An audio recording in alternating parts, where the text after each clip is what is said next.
Welcome to the Max Future Weekly Podcast. All Apple talk and no chit chat.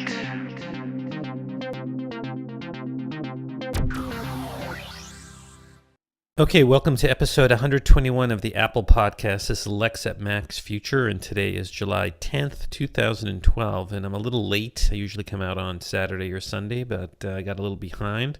But there's a lot of Apple news to talk about, and so let's get to it. But remember that this is a chit-chat-free podcast all about Apple, Apple products, Apple stuff, so let's get to it.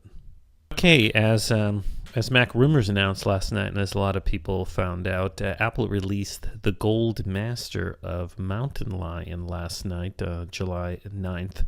What Gold Master means is this is the final beta version of Mountain Lion, and Mountain Lion is expected to come out sometime in July. We're now on July 10th, so it's going to be coming out soon. But the point of the Gold Master is this is the final version that developers can use, which should be pretty much what consumers are going to get. So it was released, and I'm in a developer's program, so I downloaded it, installed it, and Mountain Lion I think is going to be a huge update. I mean, I know a lot of people say it's incremental, but I think there's some features of it that are particularly cool. I think one of the coolest features, which hasn't really gotten a lot of hype in the press, is that voice recognition is built in, sort of like Siri. I think it uses the same voice recognition as Siri on the iPhone and the iPad. Actually, it's on the iPhone 4S right now. But voice dictation works it's just going to be built into the operating system, and it's going to work with the internet. So you have to have an internet connection. But with computers, it's easier to have an internet connection because most computers you're using at home, and you've got, high-speed cable or something. So it's pretty cool. And basically, it's built into the system settings, and the way to trigger it, the default is to double press the function key, and then wherever you can type text, you can dictate. And similar to Siri, it creates this little animation that shows that it's working to get the dictation going. And then to end the dictation, you just double press the function key twice. But in the settings, you can set other keys to be the trigger to launch the voice dictation.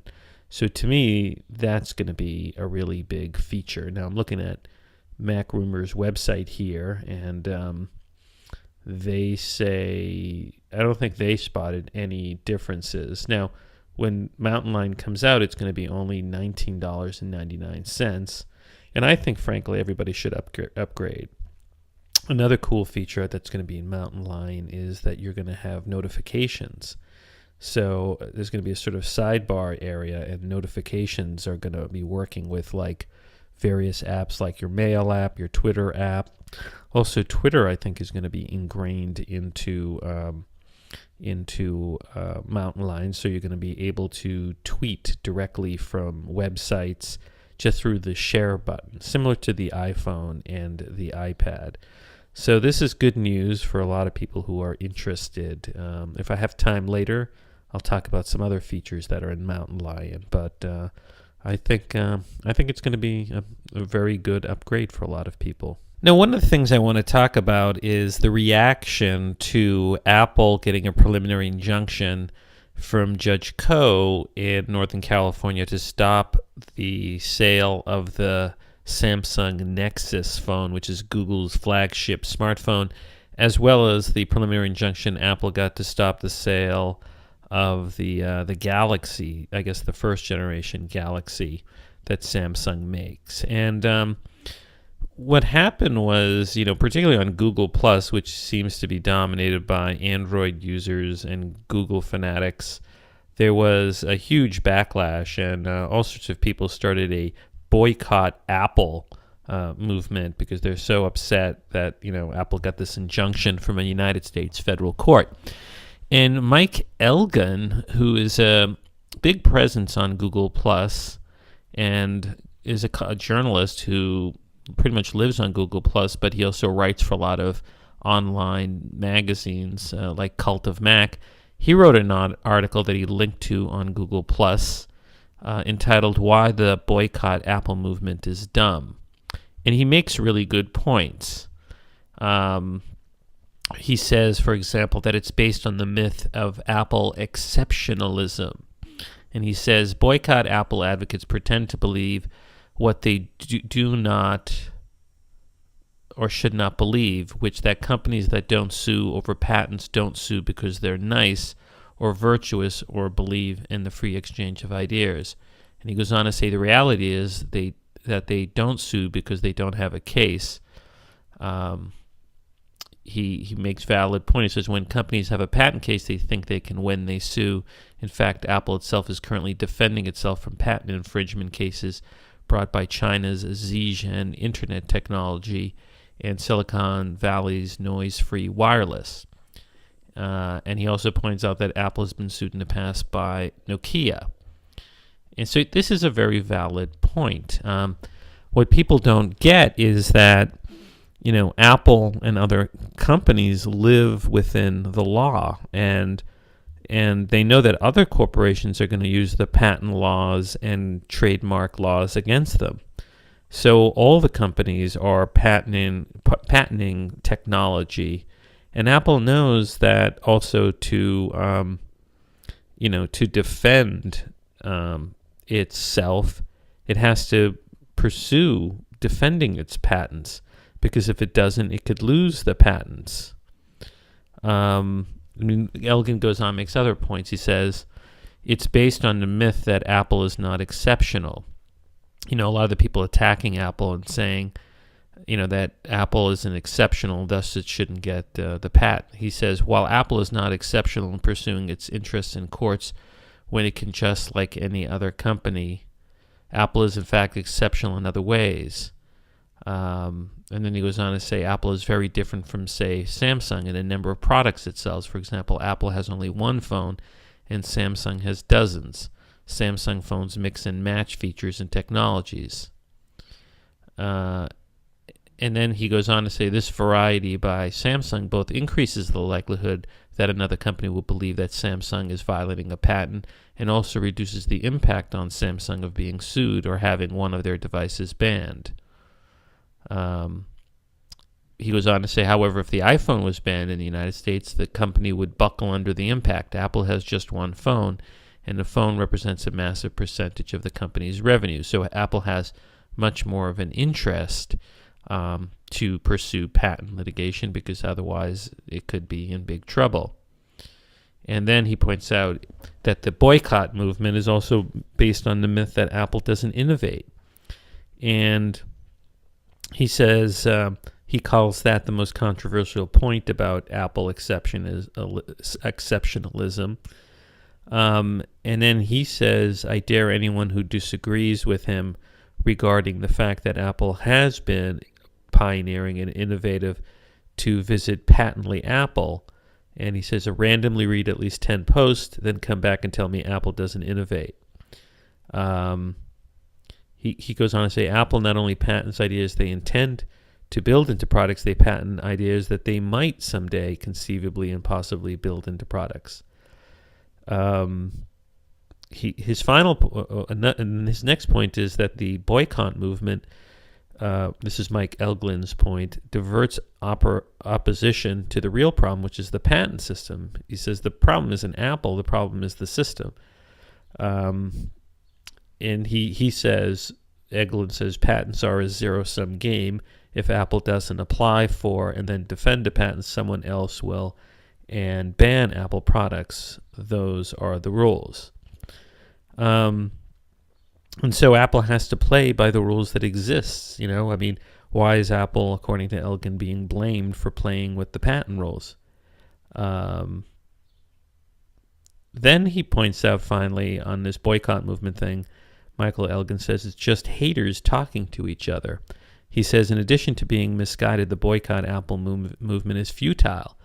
It will have no impact on Apple, Samsung, Google, the industry, and on users. Why? Because almost all boycott people are Apple haters anyway, devoted Android fans who wouldn't be caught dead carrying an iPhone.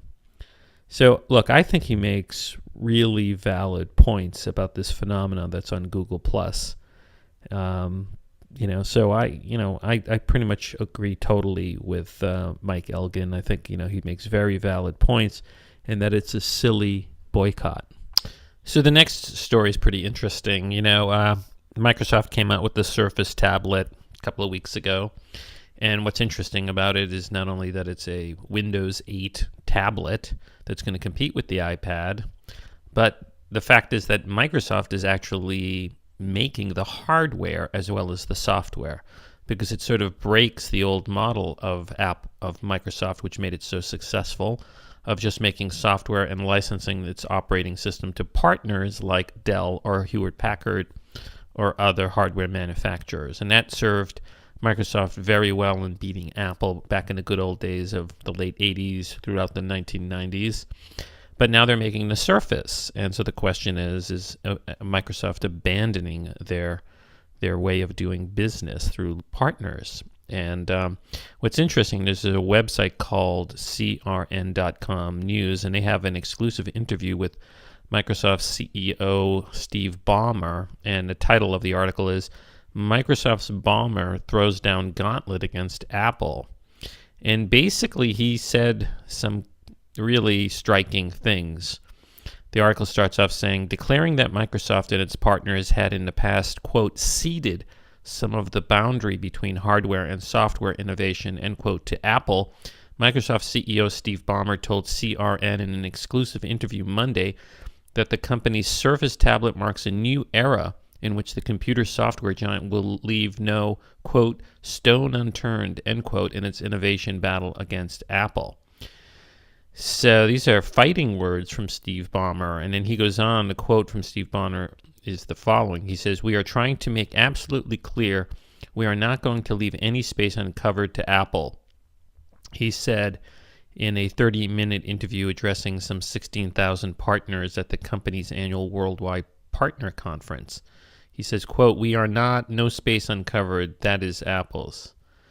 He goes on to say, quote, we have our advantages in productivity, end quote. Then he goes on to say, quote, we have our advantages in terms of enterprise management, manageability.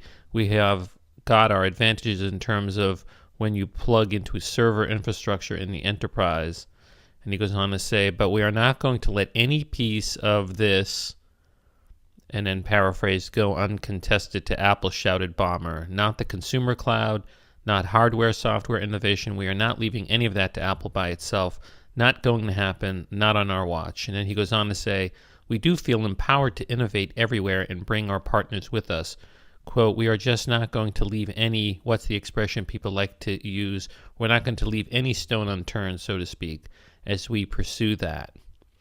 And he apparently didn't discount the possibility of Microsoft making its own smartphone.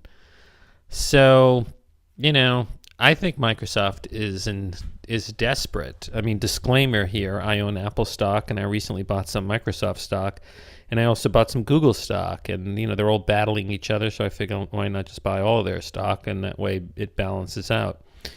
But I think Microsoft feels huge pressure, and they're doing something very risky here, because obviously Microsoft succeeded in the 90s by licensing its operating system, which became sort of a monopoly in the PC market. Everybody wanted the Windows operating system, and Microsoft was happy to let its hardware partners compete against each other, making cheaper and cheaper hardware. But that also led to the not thinking ahead and not innovating, and Apple has been catching up with the Macintosh, but more importantly, Apple has created the post-PC era with the iPad. So the problem with Microsoft is this: if they make the hardware and make this, and sell, they haven't even announced what they're selling the Surface tablet at. How are their partners going to undercut them in price or compete with them?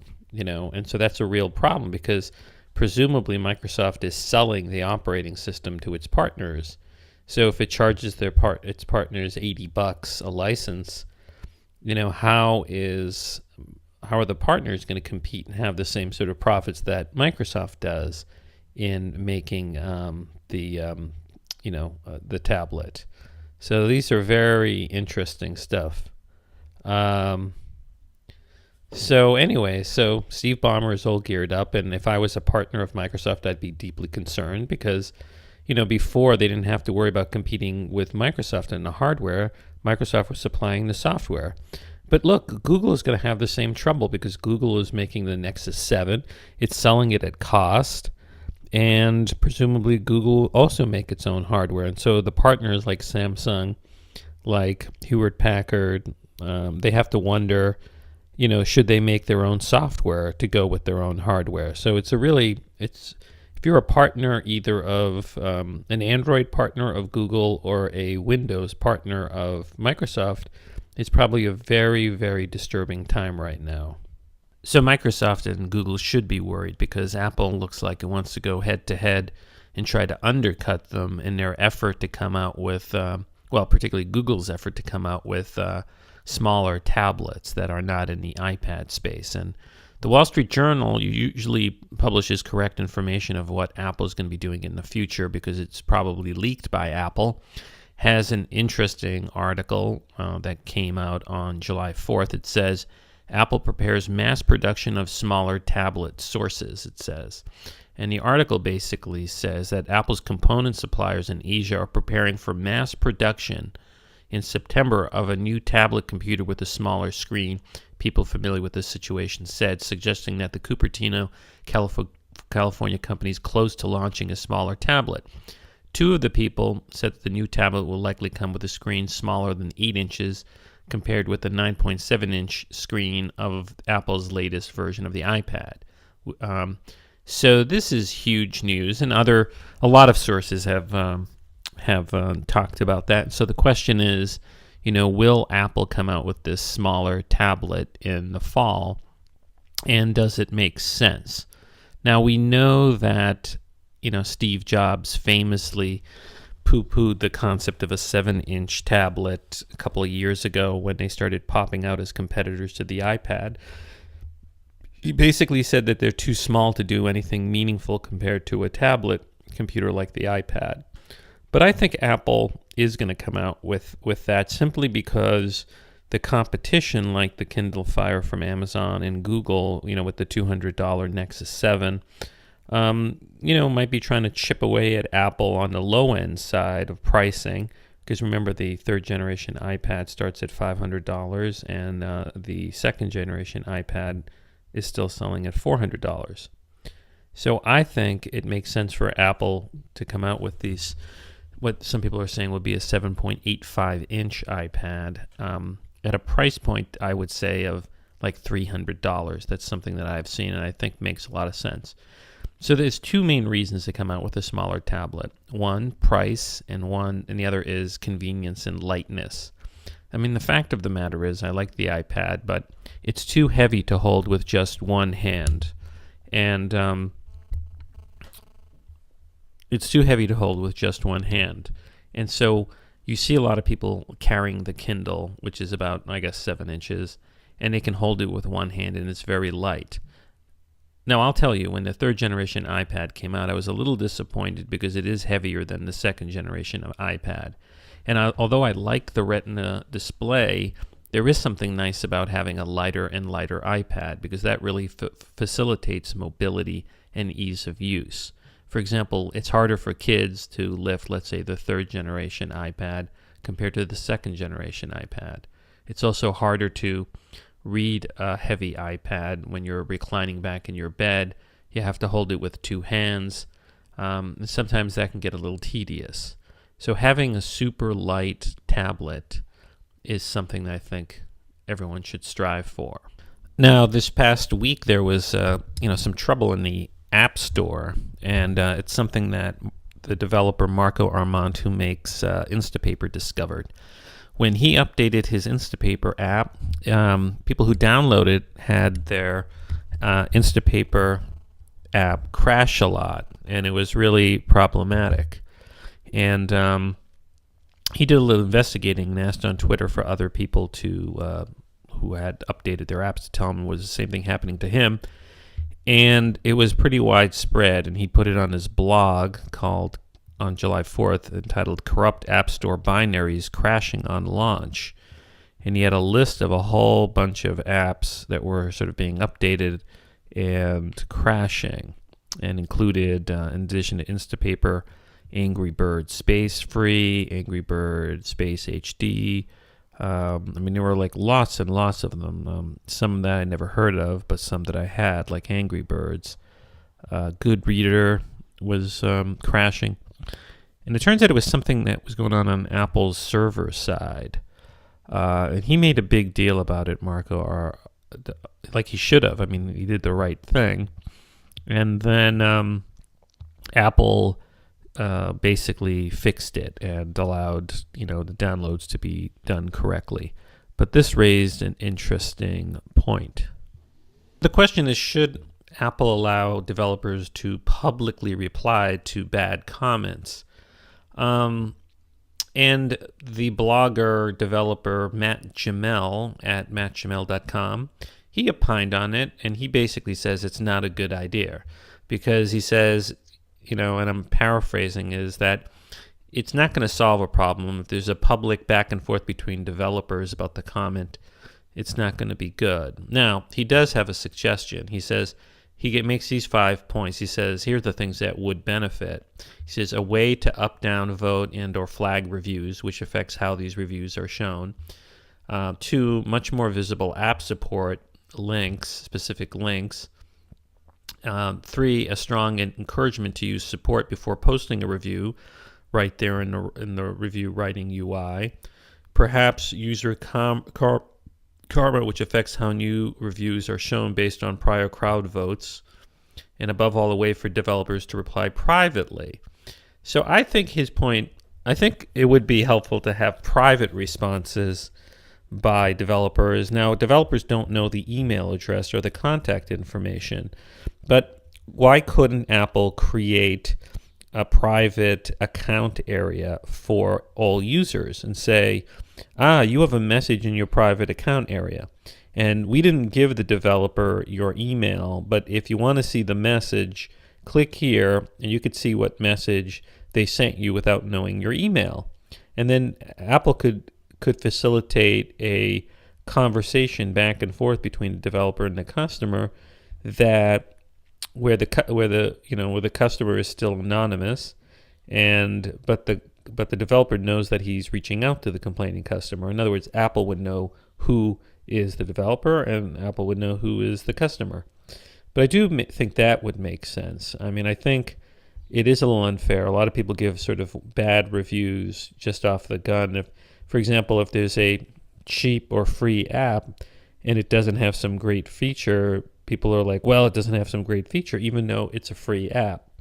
So, I don't think the answer is to have a public response by the developer to the commenter and back makes sense. What things could we get from Apple in the future? Well, 9to5mac.com had an interesting article entitled Swedish iWatch Concept Features FaceTime Retina Display. And the article points out that the New York Times reported last December that a small group of people at Apple were conceptualizing and even prototyping some wearable devices, end quote. So apparently 9to5 posted, I guess, a mock-up of a wearable curved glass iOS device last week, and now they posted a mock-up from a Swedish designer named Anders Kleiberg, which introduces, according to 9to5Mac, his iteration of the tech with an iWatch concept that would have FaceTime in it as well as a Retina display. So it's kind of cool.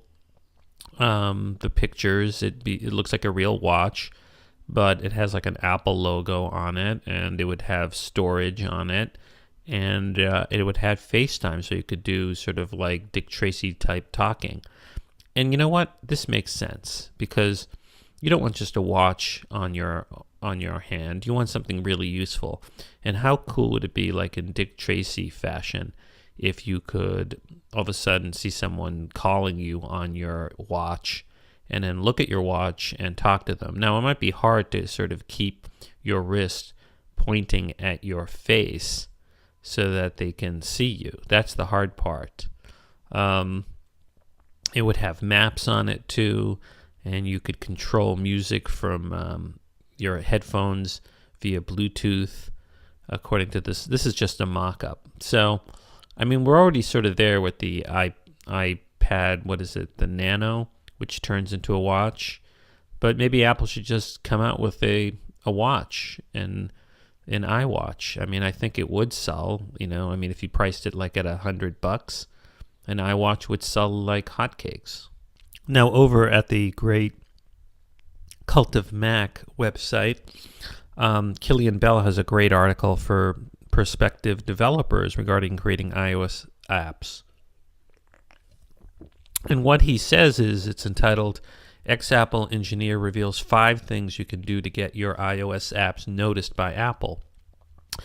And who do they talk to? They talked to one of the company's former engineers, a guy named Matt Drance, and he gave these very practical tips. He said, get noticed, try to get some recognition for your app from the right website and blogs. So he points out, like, you don't want to do just a PR blast, but reach out to some good blogs. I mean, there's some, my blog's not famous, but there are famous Macintosh or Apple blogs that you could reach out to, like Cult of Mac or Mac Rumors, and say to them, look, I've got this app, can you review it? He also points out execution. He says that, having a good app that's well executed goes a long way in terms of getting Apple's attention. Make a video, he says. A video of the app in action, screenshots, etc. are a great feature. He also points out, have the app use some of the new features, that come out every time iOS is updated. So if you're one of the first apps to have use of the new feature, that's going to stand out. And also he says, go to events like WWDC where you can find real Apple employees and tell them about your cool app. And then if they think it's particularly cool, they'll probably tell other people at Apple. So you know what? Everything he says is just good old practical, stuff. And, good job for Cult of Mac to let everybody know what this developer who worked at Apple or engineer said. So it looks like Apple is going to address a phenomena that's been occurring since the release of the iOS 6 beta. And actually, it's a phenomena that's been around since prior releases of beta. Now, iOS is obviously the operating system for the iPhone, the iPad, the iPod Touch. And Apple, at its Worldwide Developers Conference a couple of weeks ago, revealed that it's coming out with the next version of the operating system called iOS 6. But it's making the rough form of that available just to developers, and to get it, you have to be a member of the developers program. And it's kind of easy to be a member of the developers program. You just pay Apple $99 a year, and you can be a member of the iOS developers program. There's a separate $99 a year fee if you want to have access to the developers program for the Macintosh.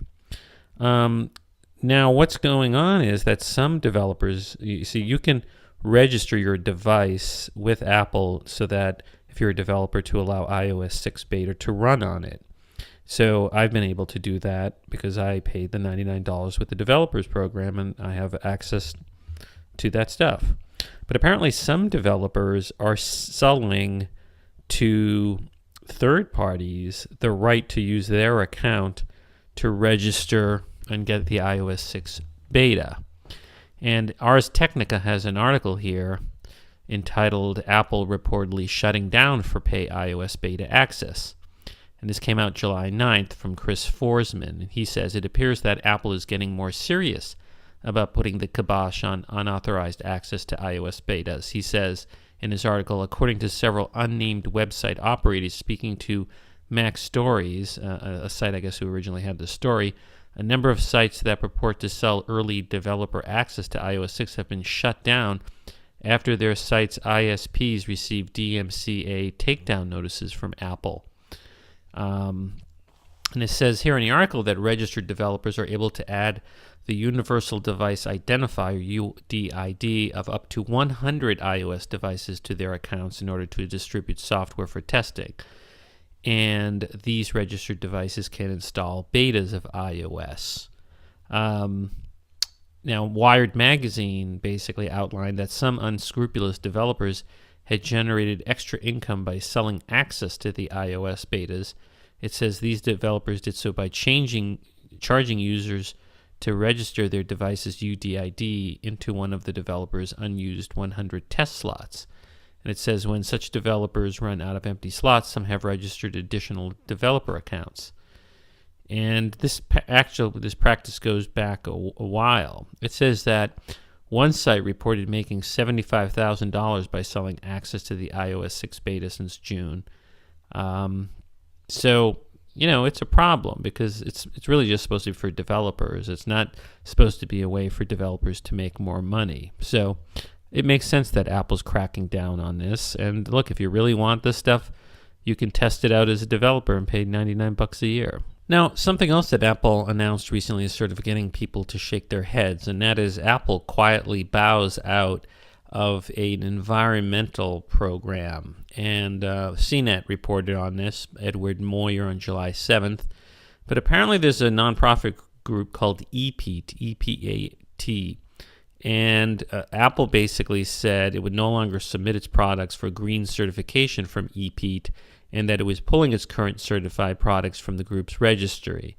And according to the Wall Street Journal, according to this article, 39 of Apple's products had received EPEAT's green stamp of approval, including laptops such as the MacBook Pro and the MacBook Air. And it says here, EPEAT receives funding from the Environmental Protection Agency and calls itself the leading global environmental rating system for electronic products, connecting purchase to environmentally preferable choices and benefiting producers who demonstrate environmental responsibility innovation. And it says here that the United States government requires that 95% of its electronics bear that EPEAT seal of approval, and certain large corporations require that. Now, apparently Apple's pulling out because the way the new MacBook Pro with Retina display is assembled, it didn't pass muster for things like batteries and glass display in terms of recyclability. Now the thing is, though, Apple does allow you to recycle computers to Apple. So in terms of an environmental thing, maybe the solution is you give back the computers to Apple, and Apple recycles it because Apple probably knows how to, since Apple put them together. But the problem is this a real problem? Because it could be that, Apple wants to sell to the government and to large corporations, and if it's not recyclable under this standard, is that going to be a problem? And I hope not. I think what Apple should do is basically say that they have devised a recycling method and that they'll be accepting all returns of Apple products and properly recycle them, and then Apple should ask EPEAT to certify that, or get some major environmental company to certify that Apple's recycling really does work. So it's an interesting dilemma for Apple, because on one hand, Apple wants to make, advances in assembling these things, and if it glues things together, it makes it really hard to break apart and recycle, then it's going to affect recycling. So Apple has to find a solution, because on one hand, it wants to make these thin, advanced products. On the other hand, it has to assure people that there's a way to recycle these things. And so if Apple can't make it so that it's easy for anybody to take them apart and recycle, Apple should aggressively go out and show that it's recycling these products. Now, Apple has faced some competition from Amazon. Amazon has their own music store and sells ebooks and such, and came out with the Kindle Fire. But now Bloomberg reports that Amazon is going to make a smartphone to vie with the iPhone, and I guess it's going to be vying also with the Android phones. And maybe it's supposed to run this Amazon phone with Google's Android operating system. And Foxconn supposedly is making it, according to Bloomberg's report. So I wonder how this will work. Is Amazon going to sell this thing very cheap again? And then is it going to be off contract or on contract? In the article, it said an analyst at Citigroup, Mark Mahaney, said in November that Amazon is planning to release a smartphone. And I think Amazon is going to try this, but Amazon's business model is kind of warped, because Amazon hardly makes any profit at all on the Kindle Fire, and as a business, Amazon barely makes any profit. And so I expect, as part of its of its plan to just get market share without making any profits, that Amazon is going to try to sell the smartphone dirt cheap. And the question is, how good will it be? And also, are they going to piss off Google by changing the Android to make it unrecognizable from Android? If Amazon does that, it's further fragmenting the smartphone market. I mean, right now we have Apple and Android phones leading the pack, and Windows, 8 for phone is coming out soon.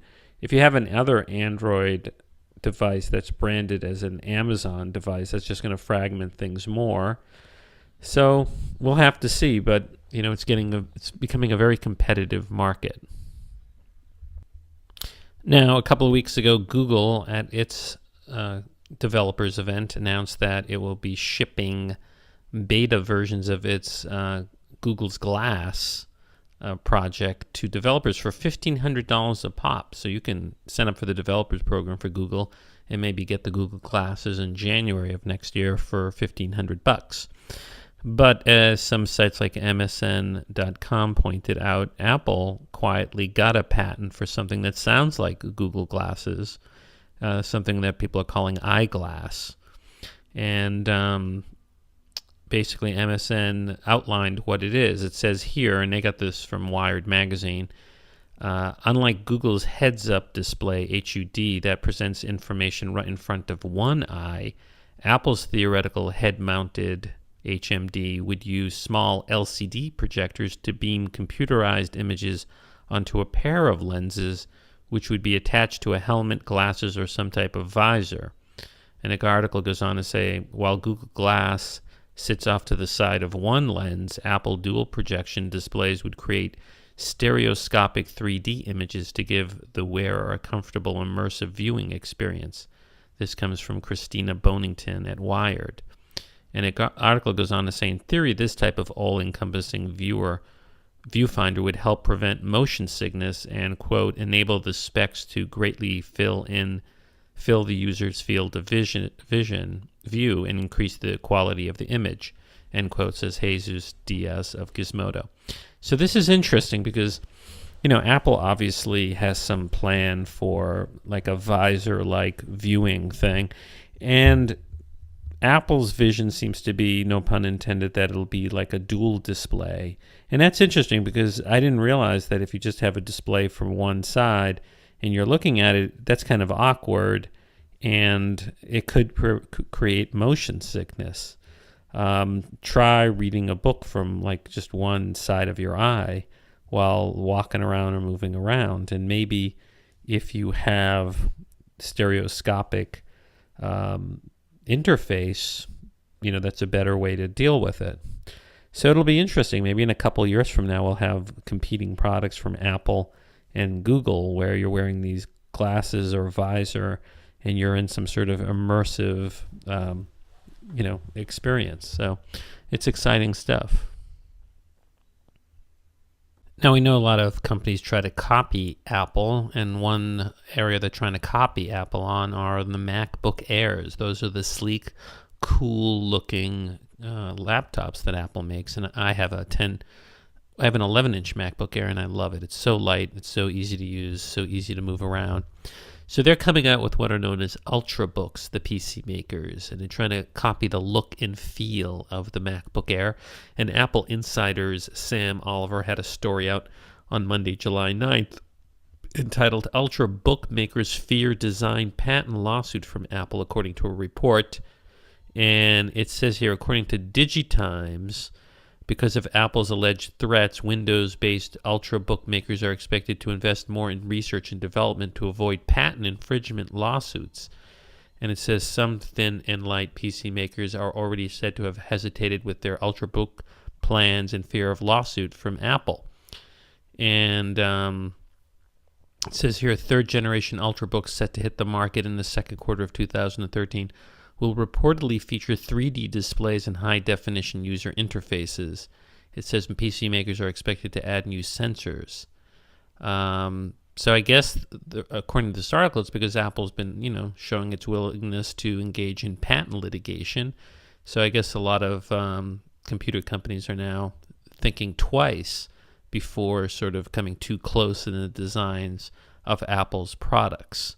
Now, I think that makes sense. I mean, I hate people who say, oh, you can't patent this, you can't patent that. But come on, how come people didn't think of the MacBook Air design before it came out? How come people didn't think of the iPhone before it came out?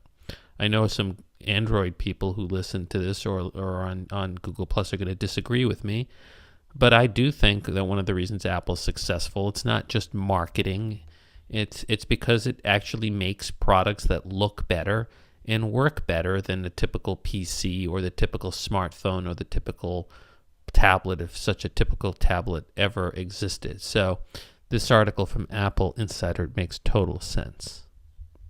Now, last week, Apple entered into a settlement with ProView. That's that company in China that was claiming that it never sold the iPad trade name. And supposedly Apple paid $60 million to ProView or the creditors of ProView to resolve that lawsuit that's been pending in China. Well, there's an interesting story from ZDNet that came out from Cyrus Lee for View from China on July 9th, and it suggests that maybe Tim Cook paid the $60 million iPad settlement out of his own pocket. And the article basically points out that back in May, Tim Cook, the CEO of Apple, refused his $75 million dividend from over 1 million shares. Somebody,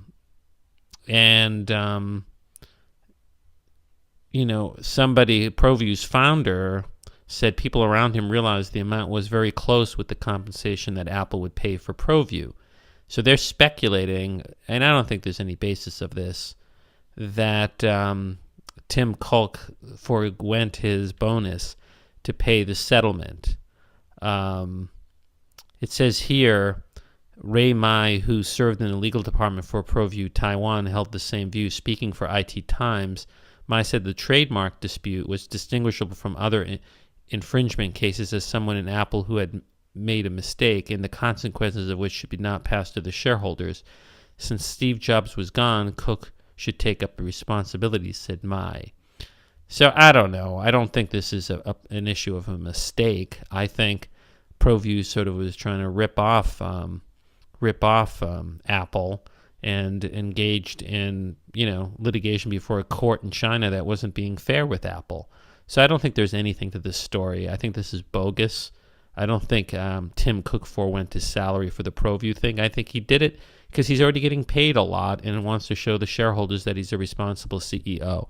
So I think this is kind of a bogus story. I don't think that Tim Cook forwent his bonus and dividends or whatever for the ProView settlement. So it's just ridiculous speculation. Now, the next story from Mac Rumors I think is good news for consumers, and that is that AT&T has now started and unveiled a blocking service for stolen iPhones. So what this means is that AT&T is going to unveil a database of stolen phones to prevent lost devices from connecting to the carrier's network. And according to Mac Rumors, The Verge reported the launch with a leaked internal AT&T screenshot. And what AT&T said, as announced in April, AT&T is creating a stolen phone database to prevent devices reported stolen from accessing wireless networks. We will install this availability next week for AT&T phones on our network and are working to a cross-carrier solution later this year. And it goes on to say that The Verge notes that AT&T's guidance for staffers says, quote, only the person who originated a block may request block removal, end quote. It is unclear how exactly the database will work, including preventing legitimate transfers and ownership from being flagged by malicious actors, but we expect to have more details. So this is good because the idea is people who steal your phone or your device should not be able to sell it to someone who has reason to know that it's stolen and then connect to the still have it work as a phone. The idea is if we can prevent these phones from being stolen and then used, it could cut down on theft, right? I mean, thieves are not going to steal iPhones if they know the public is going to be pretty aware that if they buy a stolen phone, that it's not going to be able to hook up to a network, because the main value of an iPhone is that it's a working phone as well as a computer. Sure, some people might steal an iPhone and then sell it as a sort of a heavier iPod Touch, but the real market is that people want to use these things as phones and not just computers, so both. So I think this is good news. I think there should be such a tracking system. There should also be one for the iPad, where Apple, if you register that it was stolen, Apple's not going to allow updates, or Apple will allow it to be, shut down. That would be great. Now, one thing that we're rapidly heading to is truly cash-free society. Now, a couple of decades ago, cash took a hit, that is, people using cash, when credit cards started to proliferate, right? Because a lot of people have credit cards. Now think to yourself, how many of your transactions do you do with paying cash, and how many do you do by paying with credit card? And how many times now do you just write a check using your internet account or send money through your computer's internet electronic transfer? Well, cash is rapidly disappearing, and CNN Money and Fortune had an article entitled "The Death of Cash" by Miguel Helft, senior writer, July 9th, 2012. And he points out that tech giants and startups like Square want you to use your phone to pay for everything, from gum to trains. Now he points out, like I have the Square app, is that program where you can walk into a store that has a Square card reader and you can pay directly through your iPhone. And he gives a very interesting description. He says, Cafe Grumpy is the kind of hipster hangout that wouldn't deign to trumpet itself. Tucked away on a quiet street in New York's Chelsea neighborhood, it's easy to miss. There's no sign out front, just frowning face stenciled on a large shop window, and yet when I walked in for the first time, I immediately felt like one of the regulars. Charge it to Miguel, I told the barista after ordering a cappuccino, and charge he did to my phone. And he says, not that I ever pulled my phone from my pocket. Seconds after the barista tapped my order on Grumpy's minimalist register, an iPod mounted on the stylish counter stand, my phone vibrated in my coat pocket, signaling that our transaction was complete. So he makes a point that we're heading to that more and more. And I think you're going to see an escalation. Obviously, Apple in iOS 6 has this, what's it called? What does Apple call it? Well, it has this card, this card app in there that allows you to store your tickets and stuff like that. And, basically the point of this article is that we're heading to more electronic payment. And I think everyone's going to get involved in it. I mean, I think Visa and American Express are in deep trouble because everyone has their smartphone. And once it makes it really easy to use your smartphone to buy something, see, I think the big problem is now you don't know who has it, right? You don't know what stores take it.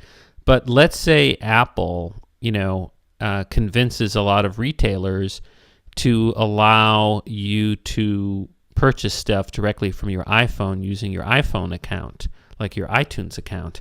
And what if Apple goes around to vendors and says, hey, you know how American Express or Visa takes 2% cut? Well, we'll make it easy for you. We're only going to take 0.5% cut. So you can be charged and you'll only pay us 0.5%. I think that'll be a huge incentive for people for vendors to sign up to allow an iPhone to make purchases. And so I think this is going to benefit retailers and stores, because right now retailers and stores pay a decent percentage to American Express or to Visa or MasterCard. And there's really no need for that. And so once Apple or Square or Google or somebody convinces retailers to start taking payments through an iPhone or a Android phone, I think you're going to see us getting closer to the death of cash. I think fewer and fewer people are going to have cash, or need cash. And I think we're getting there pretty quickly. Now, the website unwiredview.com pointed out that recently that Apple won a patent for iTravel, which would be a NFC-enabled app to manage your check-ins and reservations. And the article by someone named Staska wrote, travel apps like TripIt have been helping people on the road for years. And it says now Apple wants to get into a travel management game, and they just received a patent for iTravel for reservations and check-ins, which uses NFC to ease your problems on the road. So there isn't an NFC phone out now, but now there's a belief that the next iPhone will have NFC chip in it. And it says the main focus of the patent is how you would use your iPhone with NFC chip at the airport check-in. It includes loading your ID info such as a picture, retinal scan, and fingerprint data from modern passports with embedded radio frequency identification tags. It says collecting your ticket information from reservation confirmation, email notifications, or extracting reservation images via optical character recognition software, barcode reading software, etc. And it says overall the iTravel patent seems to cover a lot of stuff travel apps already do today, improved a bit by NFC functionality. And it says this is an issued patent, not an application, which may be granted, changed, or refused by the United States Patent and Trade Office. It says, so it may really screw things up for a lot of travel app makers on Android, iOS, and other platforms if Apple decides to enforce the patent in the future. So here's another area that Apple has been, aggressive at patenting, which, even though they haven't come out with the stuff, could forestall others, using this technology. Okay, so one of the late breaking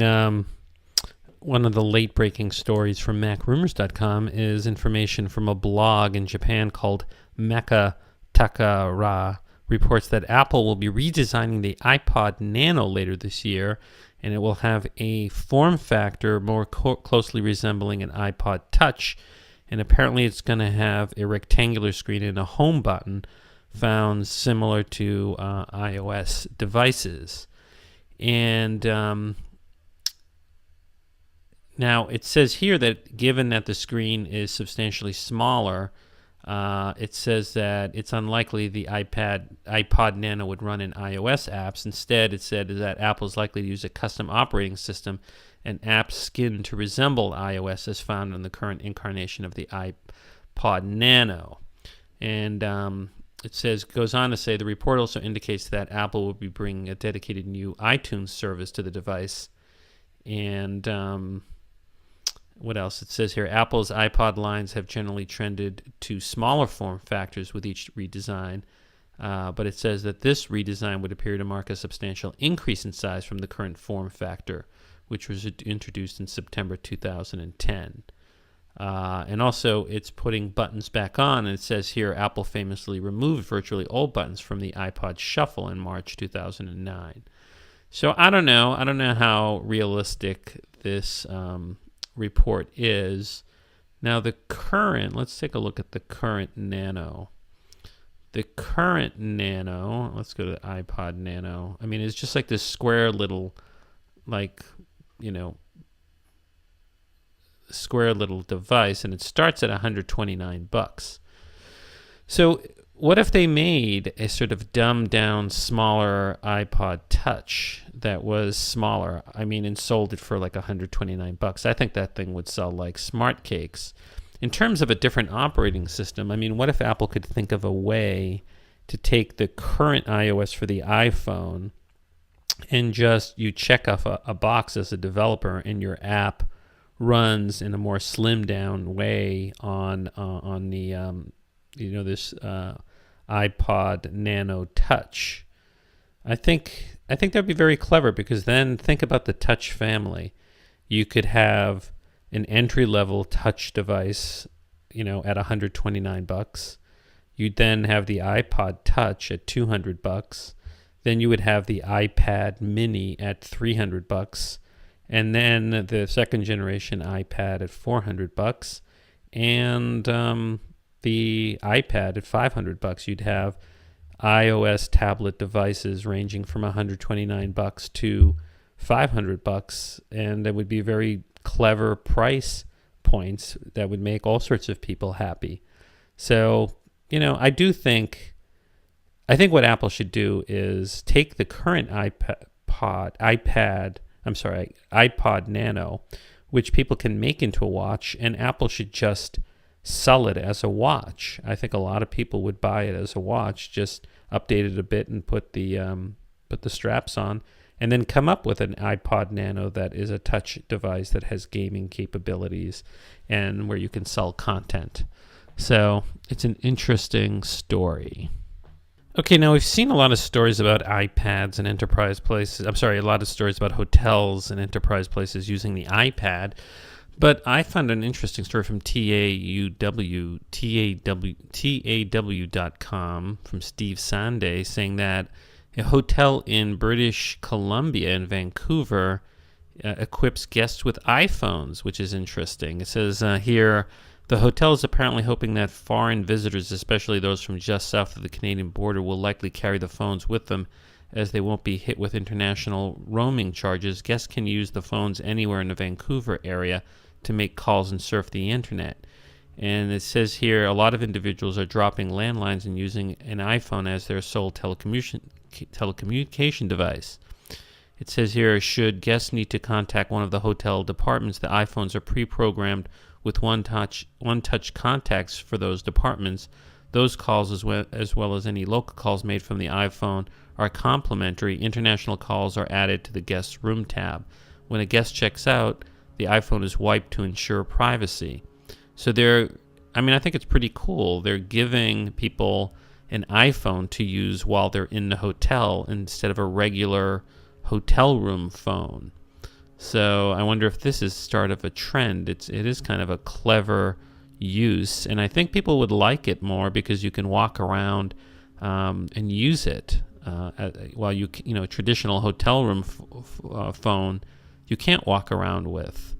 So, I think it's a way to separate yourself as a hotel, as a marketing technique to show you're advanced, that you have better services. I could see a number of people doing this, checking into a hotel where the room hotel phone is an iPhone.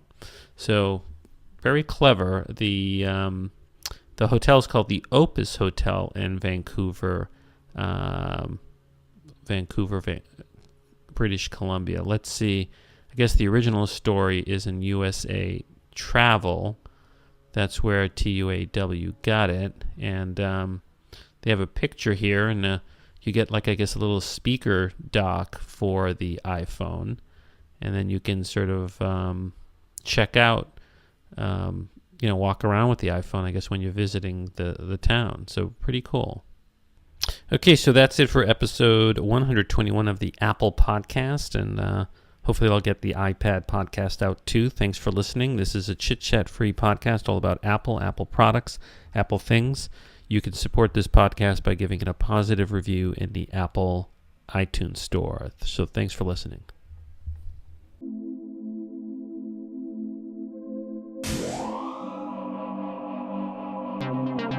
This has been a Max Future production.